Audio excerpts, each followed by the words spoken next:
Hello and welcome to Travels Through Time, the podcast made in partnership with Jordan Lloyd and Colourgraph.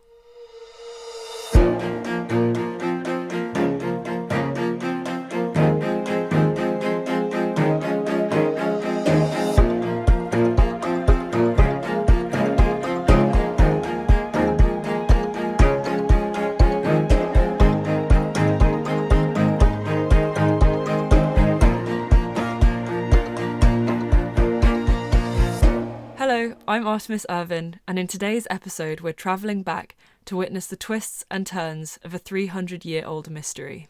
A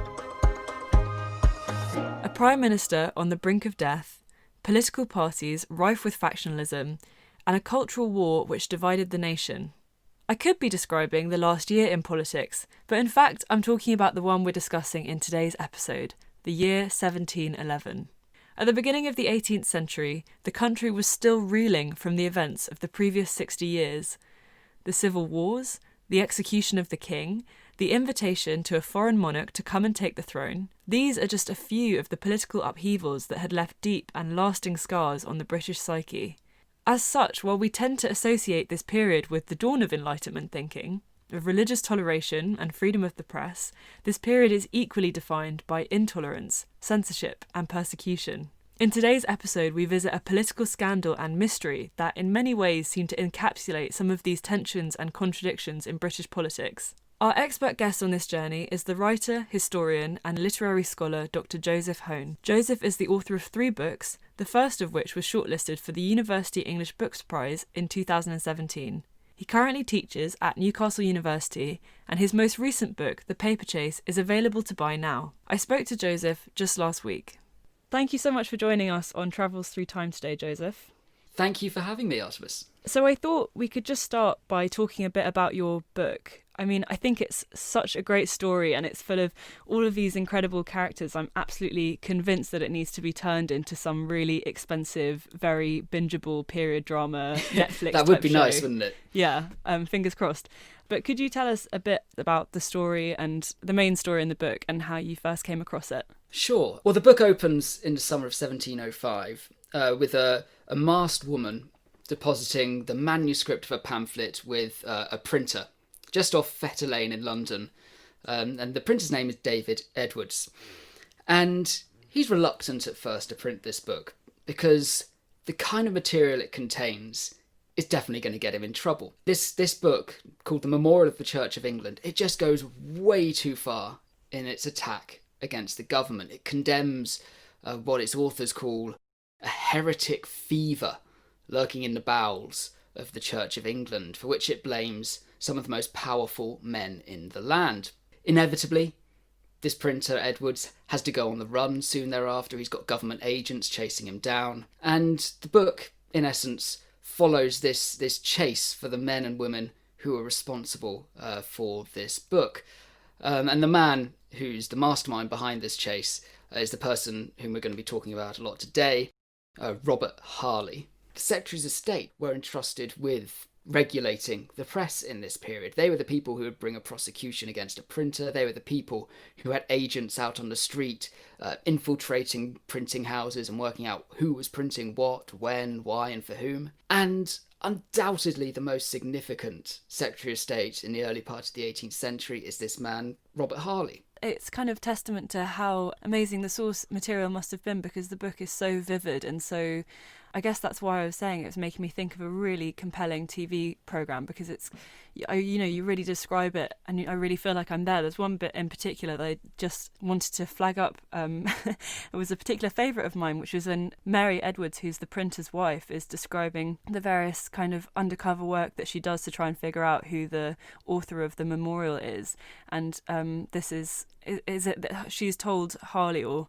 it's been repeated to Harley, and that's how we still have evidence of it today. Is that right? Yeah, that's absolutely right. So, yes, essentially she reports back to Harley on the kind of things that she's been getting up to, and she's putting on disguises, she's pretending to be other people to get into offices and have a search, essentially breaking into homes, she's meeting up with various other agents in taverns and coffee houses, doing all kinds of wonderful things. She's such a wonderful character. Yeah. And you point out in your introduction that we think of this period of British history as being the dawn of the Enlightenment and religious toleration and, the kind of a move towards a more rational, free-thinking world that we recognise today. But actually, it's really not as simple as that, because there is suppression of this text, the memorial.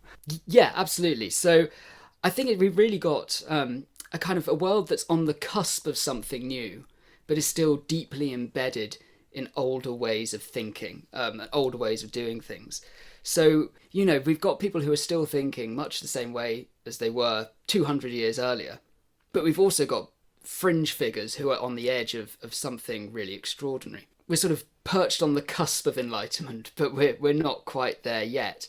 And I think it's that kind of dialogue between, on the one hand, a censoring, persecuting society, and also the introduction of more tolerant ideas, that makes this such an exciting, dynamic, and important period. And yet also one of those periods that just doesn't really fit into our idea of where Britain was in the 18th century, but also this kind of trajectory that we have of the birth of the modern age in this period. It's far more messy, far more complex, and ultimately, I think, far more unpleasant than we've tended to think. Definitely. I mean, so I'm studying an MA in journalism at the moment, so I was really interested in all of the stuff about the lapse of the Licensing Act in 1695 and that significance on a kind of explosion in newspapers that was happening at this time. That's obviously really important to the story as well, that there's this just sheer absolutely. abundance of printed material. So yes, what happens in 1695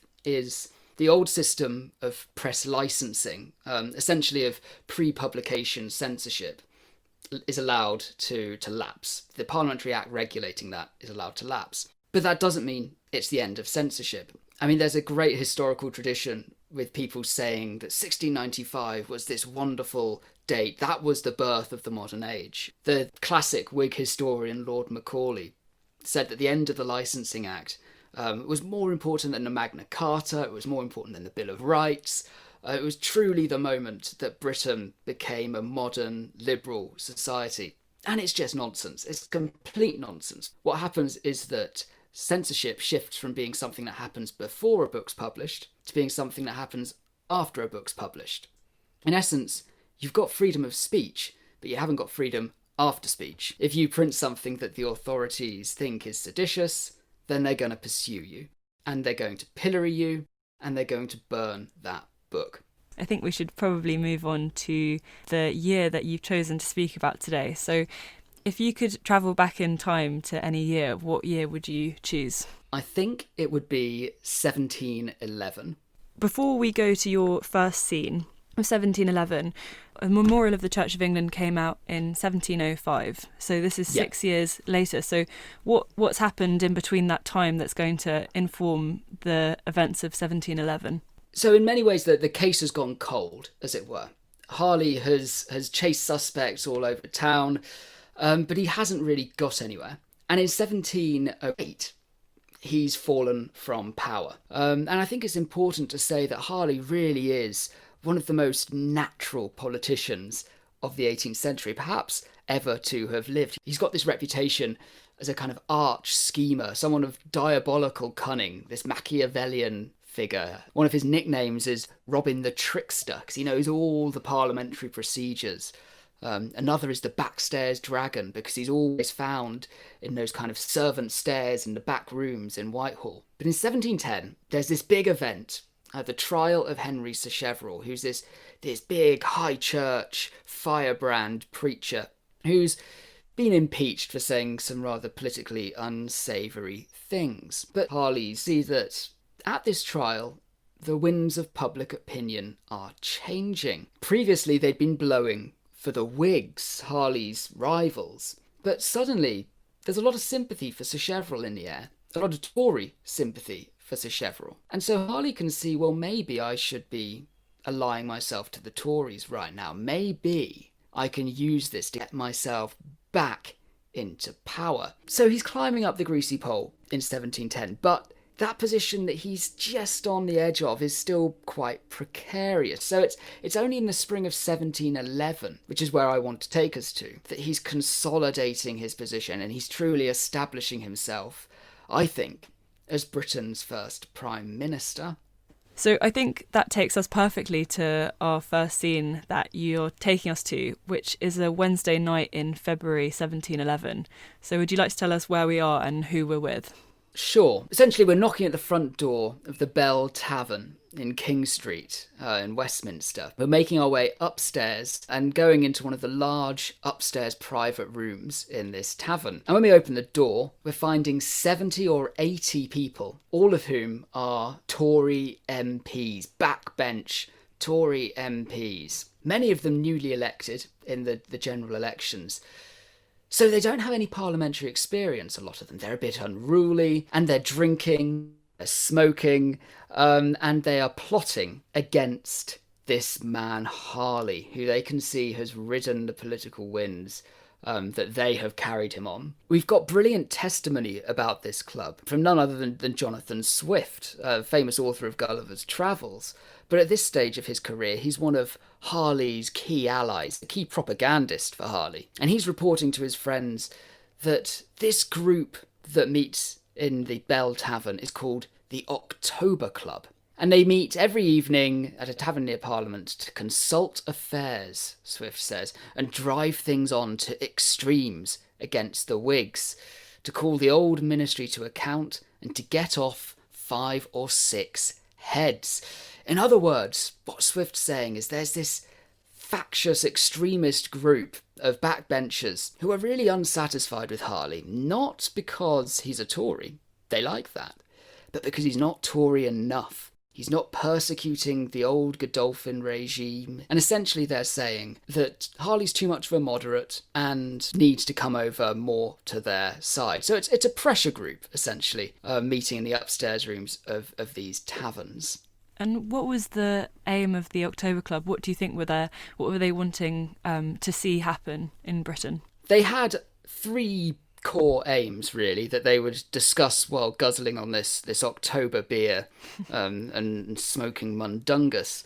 Those aims are, firstly, a full and thorough inquiry into the misconduct of the previous administration. They want to see people tried for crimes against the state, which is a fairly audacious thing to be saying at any point in time. Secondly, they want to investigate what they perceive as the government's continued failure to protect the Church of England from the rot of non-conformity. This was a rallying cry that really started with the memorial. People saying that the great national Church of England is being undermined by these dissenters, these Protestants who don't subscribe to the beliefs of the Church of England. And there's a common suspicion that if you weren't religiously orthodox, then you couldn't be politically orthodox. If you dissented from the Church, then you probably dissented from the state. So essentially these Tories think that all dissenters are closet Republicans, and they need to be hounded out and either forced to subscribe to the Church of England or maybe chucked out of the country, like the Huguenots. So the third policy that they're really hot on is settling a peace with France. Since 1702, England has been at war with France in the War of the Spanish Succession. And this was a fundamentally very costly and expensive war that had been dragging on for years and years. And these Tory squires thought they were paying way too much in tax, so they wanted it over. So those are the 3 policies that the October Club are really hot on, and they think that Harley is letting them down in each of those 3 areas. Just on the point about dissenters, how real was the threat of dissenting Protestants, or was it a kind of totally imagined one, do you think? It really didn't exist. Dissenters were neither numerous enough nor politically enfranchised enough to make a huge difference. And it's important to remember that in this period there was something called the Test Act that applied to public office. You essentially had to take a sworn statement that you weren't a Catholic, that you didn't believe in transubstantiation in order to hold public office. That was meant to wheedle out Catholics.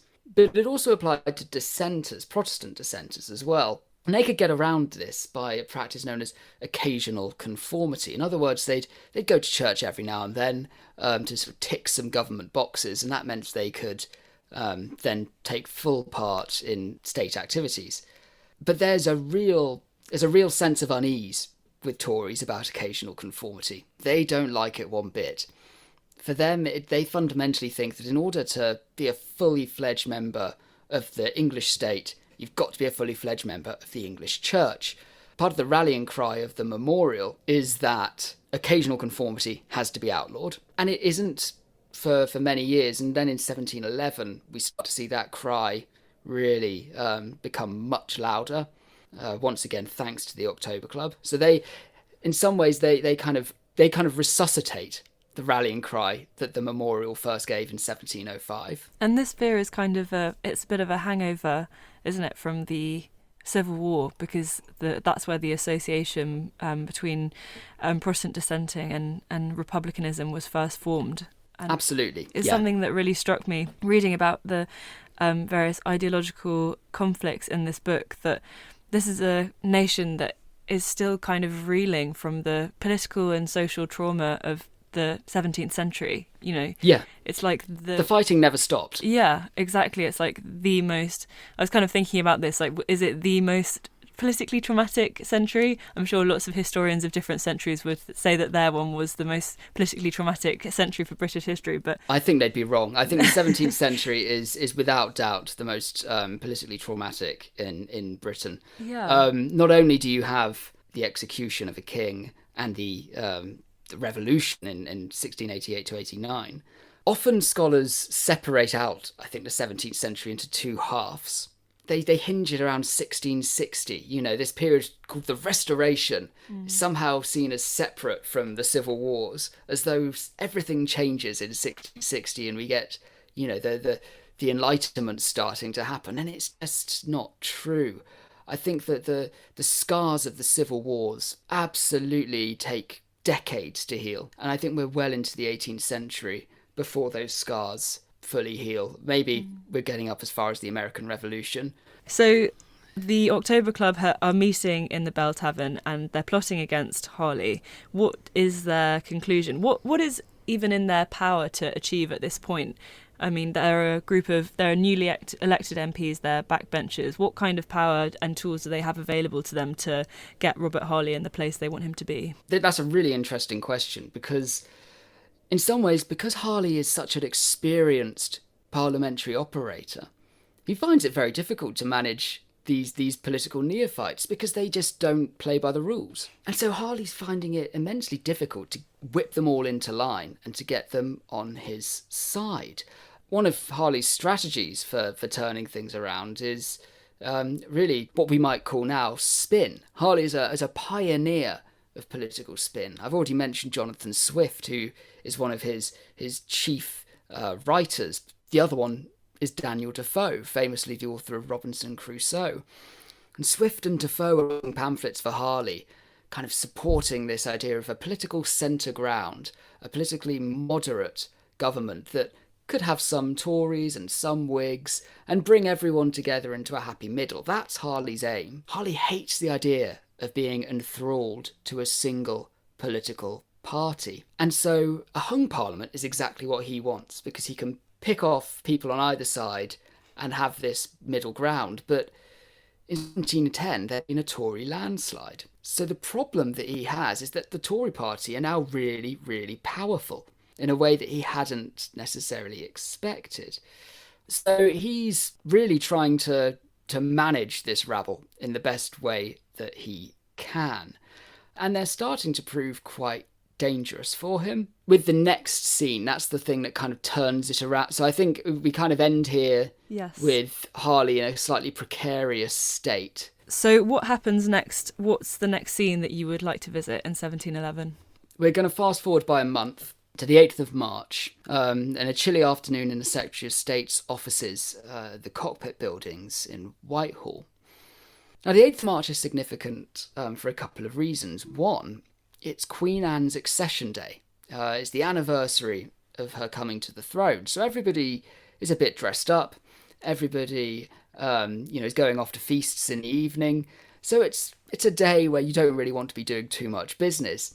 And yet, the entire cabinet is converging on the Cockpit building to interrogate a suspected French spy. Now, this spy is called the Marquis de Guiscard, and he's a French spy who came over to London, I think 6 or 7 years earlier. And he was a defector, in essence. He was promising the English government all kinds of intelligence on the French military system. He was initially given a lucrative government pension as a reward for all this. But once it became clear that actually Guiscard's intelligence wasn't worth the paper it was written on, his pension started to fall into arrears, and all of his influential friends suddenly forgot about him. And his credibility with the government was ultimately shot. Guiscard is not happy with this. He's down and out in London, enraged by this lack of reward that he thinks is his right. And so Guiscard decides to leak information back across the channel. He turns double agent, and he starts plotting with representatives from his homeland. And this is when he's caught, in 1711 in the spring. And he's taken to Whitehall, and he's sat there in the Cockpit buildings, around a table with the full cabinet, asking all kinds of questions. And he's revealing very little. He's not saying much at all, even though he knows he's in trouble. And as he's being taken away to be put back in his cell, he lunges across the table at Harley. He whips a knife, goodness knows from where, and stabs him square in the chest twice. And this is just an extraordinary moment. You have members of the cabinet jumping up, lunging across the table with their own rapiers, running Guiscard through. He has to be dragged off by guards. Sir John, he had to be dragged off the Frenchman before killing him outright, because the ministers, they want to keep Guiscard alive. You know, they know that he's got intelligence that they need.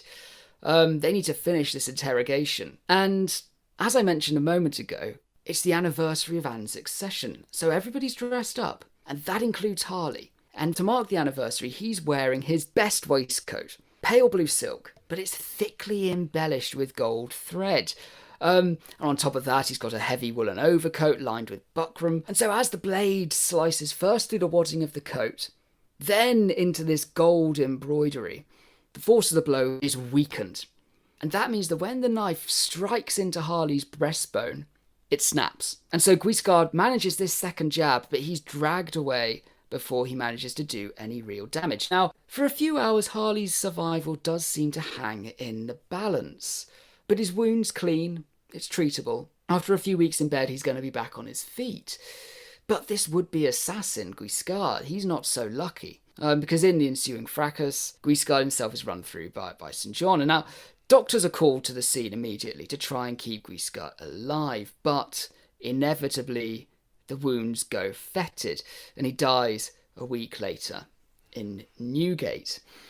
Now, this is obviously an explosive moment, but it also marks a real turning point in Harley's fortunes. Because for the last month, he's had the October Club breathing down his neck, saying, "You need to become more like us. We need you to pass true Tory laws. We need you to govern on the behalf of the true blue high churchman." And all this while, Harley's trying to say, no, you should come more to my moderate centre ground, and that's where we can do business. But after this assassination attempt goes public, everyone is on Harley's side. After all, if you're considered important enough for a French spy to take a jab at you in the middle of Whitehall, I mean, this is such an audacious thing to do, then obviously you are an important, patriotic Englishman.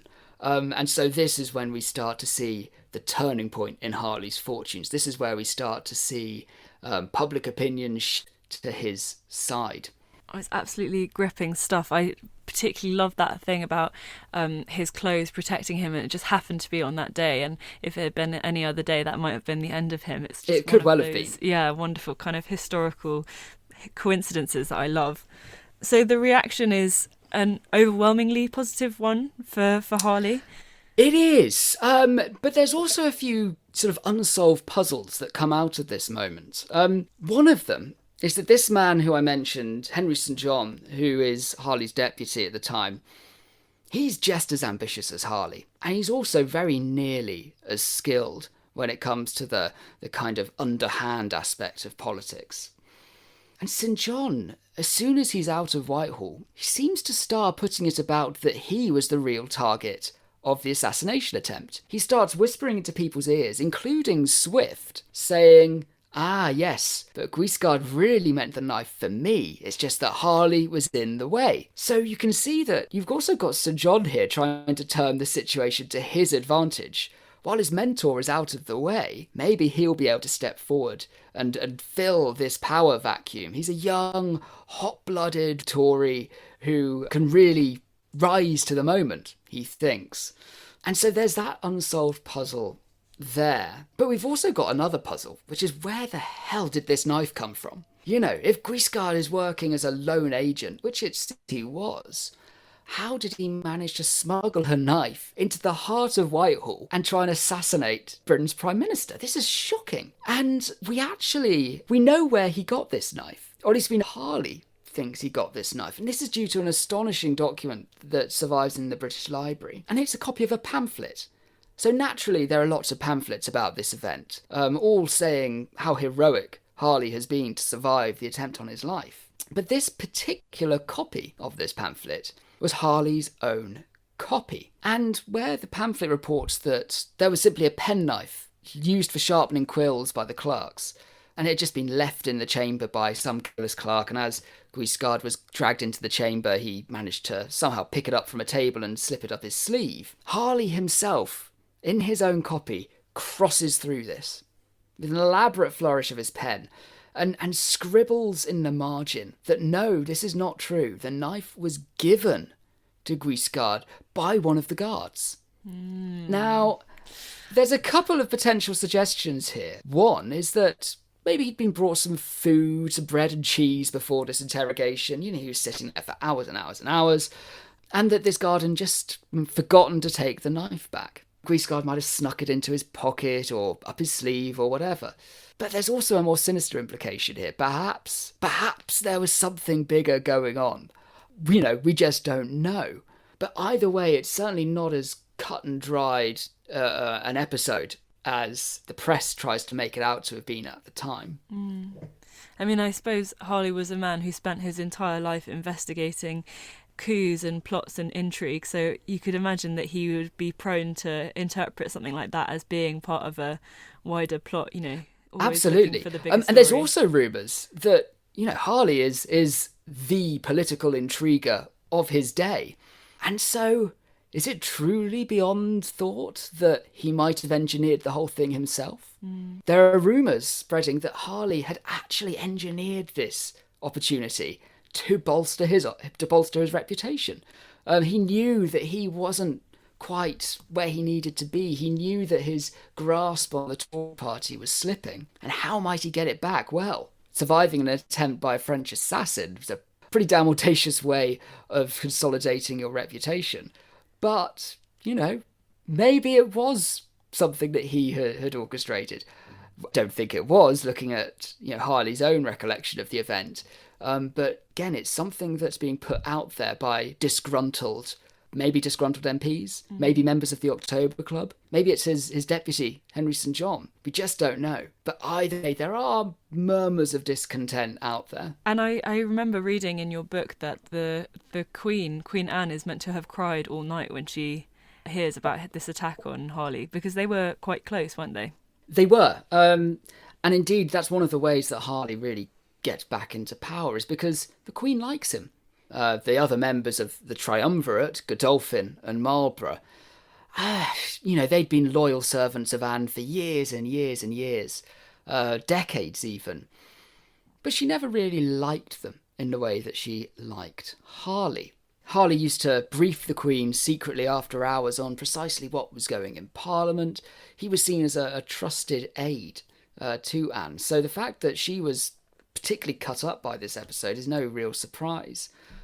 Likewise with our friend Jonathan Swift. He was playing cards when the news reached him and instantly threw down his hand, left all his money go. And knowing how much Swift cared about his money, that's really quite something. And he runs across town to Harley's bedside to try and find out how he's going to be. He describes himself as heartbroken by this news. So, he's got friends. He's got friends who care about him, but he's also clever enough to know when you can capitalise a moment, seize the moment and make it work for you rather than against you. Definitely.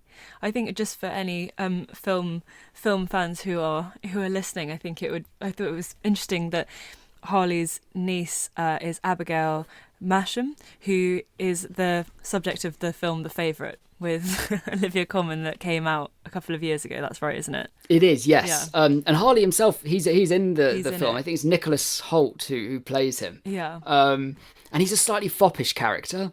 Yeah. In that, and I think the interpretation of Harley there is almost a cross between St. John, the protege, who was notably foppish, and Harley himself, who was a slightly more complex character, let's say.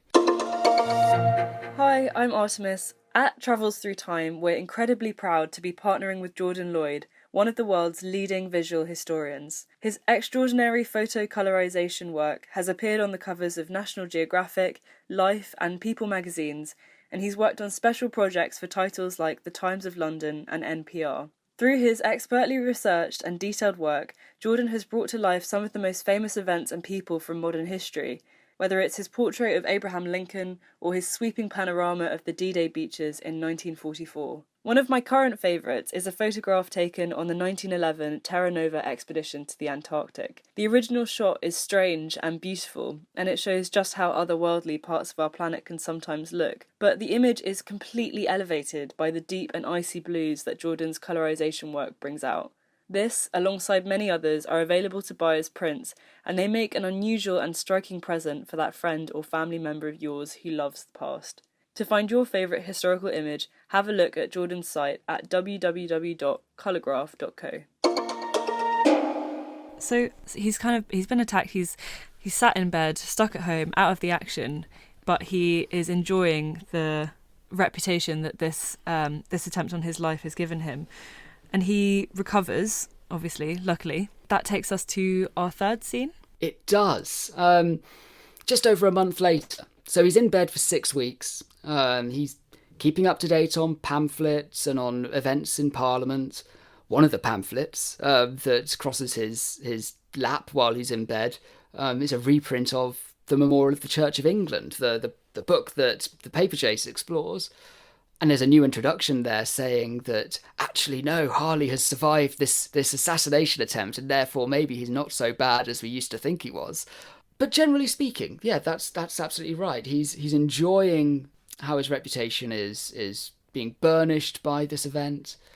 He's gradually recovering. He's coming back to full health. And then, on the 26th of April, which is the third date I want to take us to, he re-enters the House of Commons. And this is a really grand event. This is the first time he's been out in public, really, since he was stabbed. And he enters the House of Commons. Now, let's remember that you've got members of the October Club in here. You've got members of the Whig Party who utterly hate Harley to his boots. And so Harley is really, walking into the dragon's den, as it were. Anything could happen. The Speaker of the House of Commons is a real high-flying, true blue Tory, William Bromley. He's a darling of the October Club. William Bromley delivers a speech. I'll read an extract from it here. When the barbarous and villainous attempt made upon by the Seigneur de Guiscard, a French papist, was communicated to this house, they immediately declared they were most deeply affected to find such an instance of inveterate malice against you. And observing how you have been treated by some persons, they concluded they had reason to believe that your fidelity to Her Majesty and zeal for her service had drawn upon you the hatred of all the abettors of popery and faction. In other words, he's saying here that the fact that this French papist decided that he needed to kill you means that you must be the most loyal servant of Queen Anne. You must be the person who was promised to deliver the nation in this moment. And it's an absolute vindication of Harley. And when Harley responds, as he inevitably does, He says, "Whenever I look upon my breast, it will always put me in mind of the thanks due to God, my duty to the Queen, and that debt of gratitude and service I must always owe to this honourable house." And a lot of people have remarked on this phrase, "whenever I look upon my breast." What does he mean there? Well, he's talking about the scars. He's talking about the marks left on his skin by this French assassin. And he's saying whenever he's going to look at these scars on his chest, he will remember God, the Queen, and Parliament. And of course, the Tories go wild for this. They think he's brilliant. And essentially, within the month, he's taken up position as Lord High Treasurer. He's completely dominating Parliament. And he starts to force through peace with France, which was, of course, one of the demands of the October Club. In some ways, Harley really does start to become a bit more Tory at this point, but he also starts to consolidate his grip on power.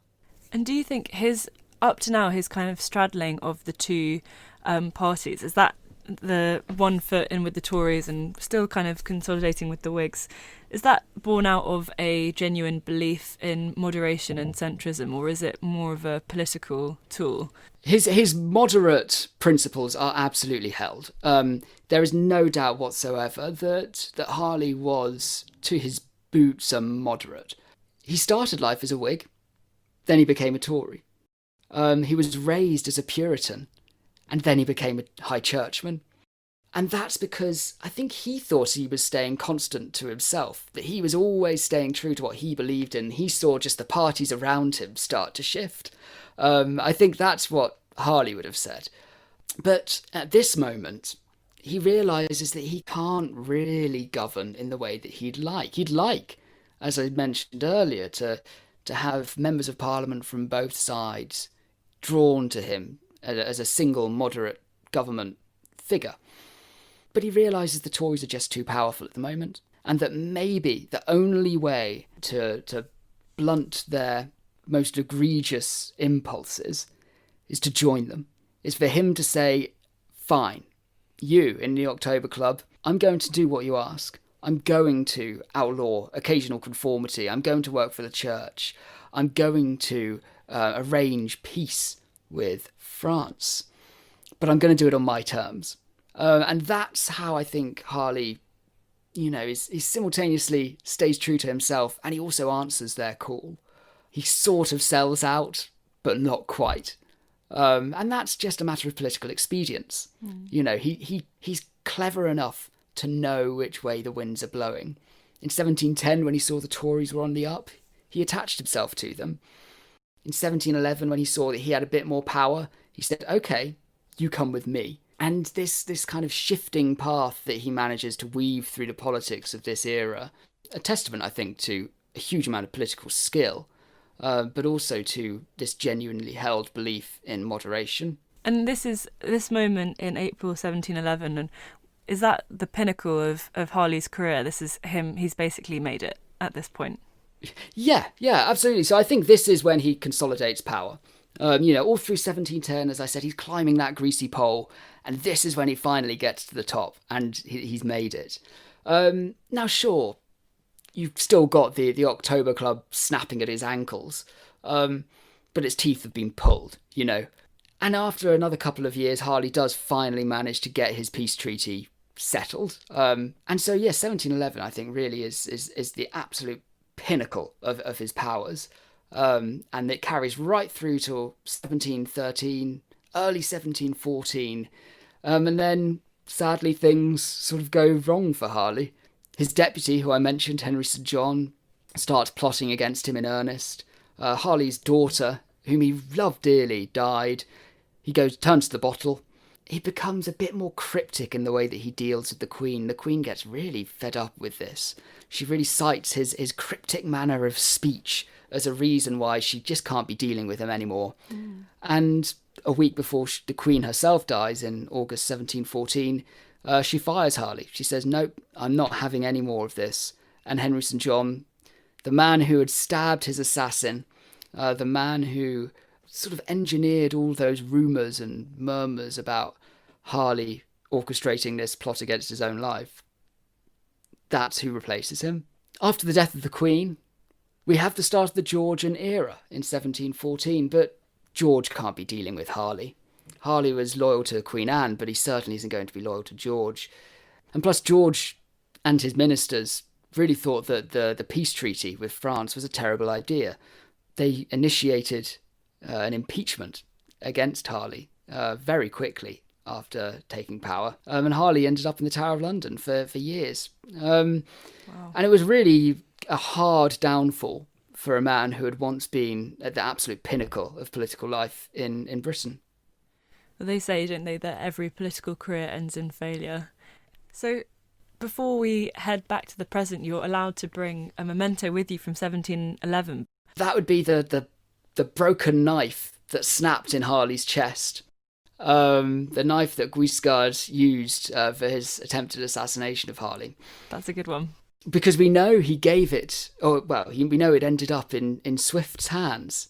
Swift kept it as a kind of relic of his old friend and patron, and it passed down the family and eventually back to Harley's relatives, who, so far as I'm aware, have it to this day. Wow. So I know it's out there somewhere, and I would absolutely love to, weigh that in my hand. He's a kind of one of those political figures that, to rival Thomas Cromwell, that was a comparison that I was thinking of as we were speaking, a real genius at the political machinations of court and king and queen and all of the different players. I find those kind of characters absolutely fascinating in history. People often say that Britain's first Prime Minister was Robert Walpole, who came to power a decade later. But it's not. Harley absolutely controlled the apparatus of power in a way that nobody had for decades before him. And the means by which he came by that power is just a wonderful story, and it deserves to be better known. Well, thank you so much for sharing it with us today, Joseph. And I very much encourage anyone and everyone to read The Paper Chase or buy it as a Christmas present, because it's a fantastic read, so thrillingly. Thank you, it's very kind of you. So thanks so much for being on Travels Through Time today, Joseph. That was a fantastic conversation. Thank you. That was me, Artemis Irvin, talking to Dr. Joseph Hone about the year 1711. His new book, The Paper Chase, is published by Chatto Windus and is available to buy now. There was so much more that I wanted to ask Joseph about this book, which might give you a sense of what a great read it is and how packed it is with fascinating insights into this particular, somewhat unloved moment in British history, in my opinion. Join us next week for a trip to the Regency era with Sunday Times bestselling author Ian Mortimer. Until then, goodbye.